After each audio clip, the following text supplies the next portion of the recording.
Actually, domestic selling and exporting is the same.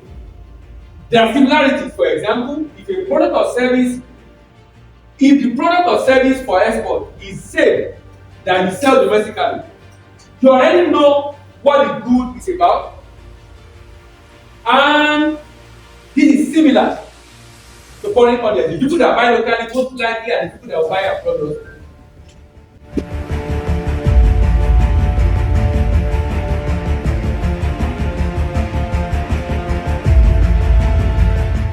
Now, maize, timber, rawhide and skin, scrap metal, unclosed rubber latter and rubber log, artifacts and antiquity, wildlife, and all goods imported are prohibited for exporting.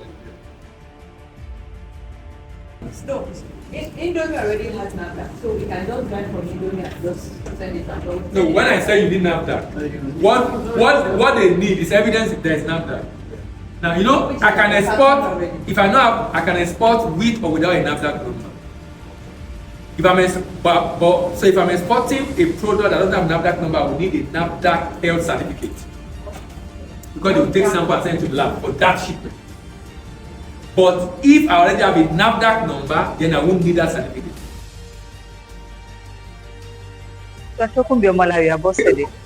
Actually, I run a nursery, primary and secondary school, but I want to go into exporting.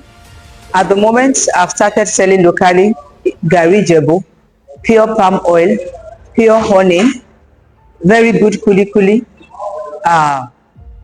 homemade bokoto, and I want to add our own developed products. It's in the pipeline. Okay, the best thing I love about this program is that number one, I'm encouraged. The trainer made me understand that I'm not too small to export whatever I have, and I also gained that I should look for where the market of whatever product I have in mind is. Then look at the specification. For example, if I'm looking at Germany, what do they consume in Germany? What would they be needing? In what specifications?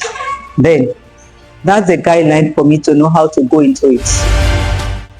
My name is Edwin Hillary. I'm exporter of clothing materials to neighboring countries of West Africa. Just close to 2 years. Today, what I've learned and what I've gathered from the resource personalities, it has been very, very interesting, especially in the aspect of documentation, paper documentation. They told us how serious that documentation, how to package your materials, everything. All these things will count. So when you export to other countries, they will look all those things, gather it before maybe they will grant you access to other countries.